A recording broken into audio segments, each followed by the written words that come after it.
అబద్ధాలు మోసాలు మాత్రమే మిగిలాయి కాబట్టి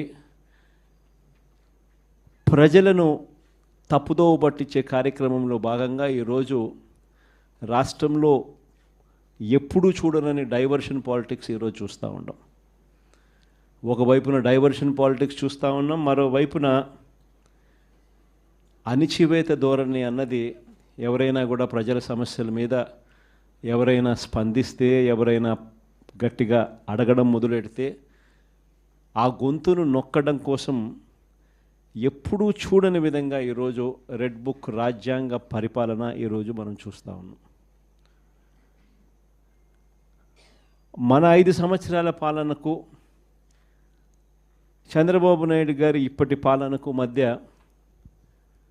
తేడా అన్నది ప్రస్ఫుటంగా ప్రజలకు అర్థమయ్యేట్టుగా ఈ సంవత్సర కాలంలోనే పాలన చూస్తే ఎవరికైనా కూడా ఇట్టే అర్థమయ్యే పరిస్థితి, వ్యత్యాసం అన్నది ఈరోజు ప్రతి ఒక్కరికి కూడా తేడా తెలుస్తూ ఉంది.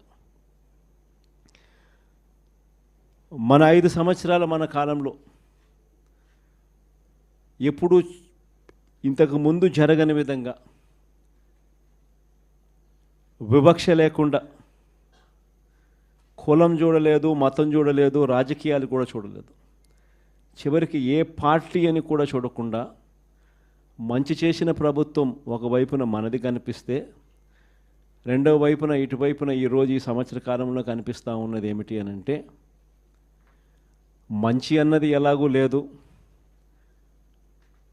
వివక్షకు తావు ఎలాగూ లేదు, ఎందుకనంటే ప్రతి పథకము ఏ పథకము లేదు కాబట్టి. మరోవైపున పూర్తిగా రెడ్ బుక్ రాజ్యాంగం అమలు చేస్తూ విచ్చలు విడిగా ఈరోజు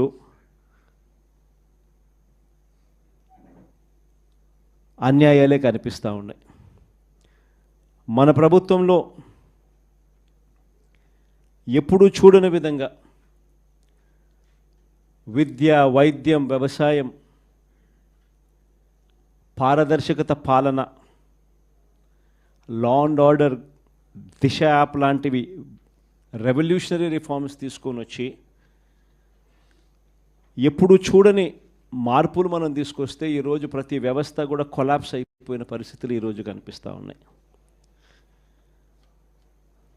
వీటి అన్నిటికీ సంబంధించి మొన్న ఈ మధ్యకాలంలోనే వారం రోజుల కిందటనే సుదీర్ఘంగా ప్రెస్ కాన్ఫరెన్స్ కూడా పెట్టాం. దాదాపు 2 గంటల సేపు సుదీర్ఘంగా ప్రెస్ కాన్ఫరెన్స్లో మన పాలనకు ఆయన పాలనకు మధ్య తేడా చూపిస్తూ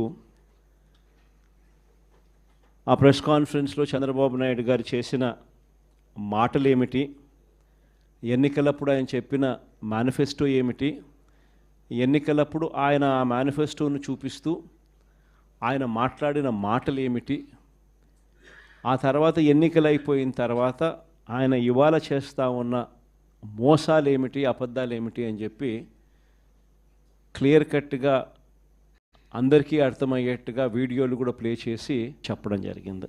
ఈరోజు మనమంతా కూడా ఎందుకు ఏకమైనాము అని అంటే, సంవత్సర కాలం అయిపోయింది. ఈ సంవత్సర కాలంలో చంద్రబాబు నాయుడు గారి వల్ల ప్రజలకు జరిగిన నష్టం,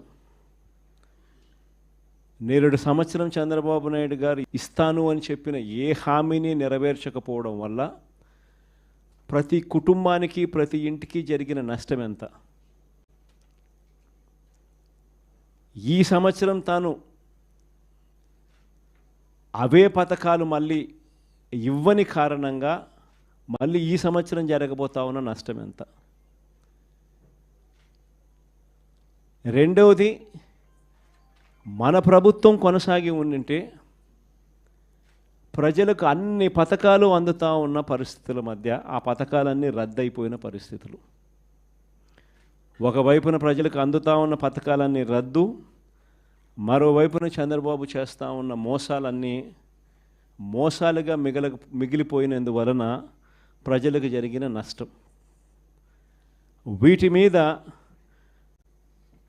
ప్రజలను మరింతగా కూడా చైతన్యవంతులను చేస్తూ, ఎందుకంటే చంద్రబాబు నాయుడు ఈ మధ్య అంటా ఉన్నాడు, అసలు ఇంతవరకు తన మేనిఫెస్టోలో చెప్పిన ఏ విషయం మీద కూడా ఏ హామీని కూడా రిబ్బన్ కూడా కట్ చేయకుండా నేను అన్నీ చేసేసాను, ఇంకా ఎవరైనా ప్రశ్నిస్తే మీ నేలకు మందం అని చెప్పి ఏకంగా బెదిరిస్తూ ఉన్నాడు.